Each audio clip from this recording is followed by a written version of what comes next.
اعوذ باللہ من الشیطان الرجیم بسم اللہ الرحمن الرحیم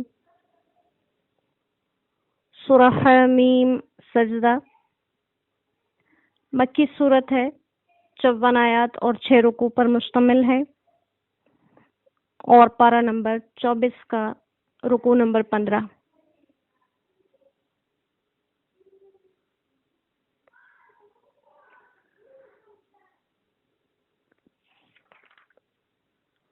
سات صورتیں قرآن کریم کی جو حامیم سے شروع ہوتی ہیں ان کو آل حامیم یا حوامیم کہا جاتا ہے، اور ان میں فرق کرنے کے لیے 7 کچھ اور الفاظ بھی شامل کر دیے جاتے ہیں، جیسے سورہ مومن کے شروع میں بھی حامیم ہے تو اس کو حامیم المؤمن، اور اس سورہ مبارک کے حامیم کو حامیم السجدہ یا حامیم فصلت بھی کہتے ہیں۔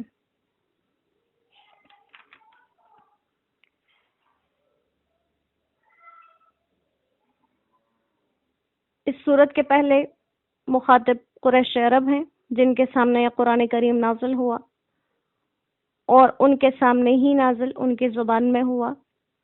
انہوں نے قرآن کریم کے ہر طرح کا معجزہ ہونا بھی دیکھا، اور آپ صلی اللہ علیہ وسلم کے بے شمار معجزات بھی دیکھے۔ اس کے باوجود بھی قرآن سے اعراض کیا اور سمجھنا گوارا نہیں کیا، تو آپ صلی اللہ علیہ وسلم کو اس مضمون کے ذریعے ان کے بارے میں تسلی دی گئی ہے۔ بسم اللہ الرحمن الرحیم۔ حمیم، حروف مقطعات، ان کے معنی صرف اللہ کو معلوم ہے۔ تنزیل من الرحمن الرحیم، تنزیل اتارا ہوا ہے، نازل کیا ہوا ہے یہ، من الرحمن رحمان کی جانب سے، الرحیم اور رحم کرنے والے کی جانب سے۔ کتاب ایک کتاب ہے، فصلت آیاتہ کہ صاف صاف بیان کی گئی ہیں اس کی آیات، قرآناً عربیشاً عربی زبان کا قرآن ہے، لقوم یعلمون سمجھنے والوں کے لیے، بشیرن سنانے والا ہے خوشخبری، و نذیرا اور ڈر بھی، فأعرض اکثرهم پر اکثر لوگوں نے اس سے اعراض کیا، اس کو دھیان میں نہ لائے، اس سے روگردانی کی، فہم لا یسمعون پھر وہ سنتے ہی نہیں، وقالوا اور کہتے ہیں، قلوبنا ہمارے دل، فی اکنۃ غلاف میں ہیں، پردے میں ہیں، مما تدعونا الیہ جس بات کی طرف آپ ہمیں بلاتے ہیں، وفی آذاننا اور ہمارے کانوں میں، وقرن بوجھ ہے، ومن بیننا وبینک حجاب اور ہمارے اور آپ کے درمیان ایک حجاب ہے، فعمل سو آپ اپنا کام کریے، اننا عاملون ہم اپنا کام کرتے ہیں۔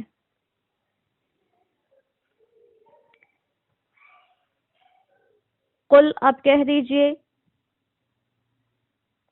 انما انا بشر مثلکم میں بھی آدمی ہوں ایک تم جیسا ہی، یوحا الیہ حکم آتا ہے مجھ کو، وہی آتی ہے میری طرف، انما الہکم الہ واحد کہ تم پر بندگی ایک خدا کی ہی ہے، فاستقیموا الیہ سو اس کی طرف سیدھے رہو، واستغفروہ اور اس سے گناہ بخشواؤ، وویل للمشرکین اور خرابی ہے شرک کرنے والوں کے لیے۔ صدق اللہ العظیم۔ پہلی 5 آیات کا مضمون قریش کی طرف خصوصیت سے خطاب ہے، اور 6 آیت میں پھر ان کے انکار کا تذکرہ ہے۔ جب آپ صلی اللہ علیہ وسلم نے قرآن کریم ان کے سامنے پیش کیا، انہوں نے خود اس کو نازل ہوتے ہوئے بھی دیکھا،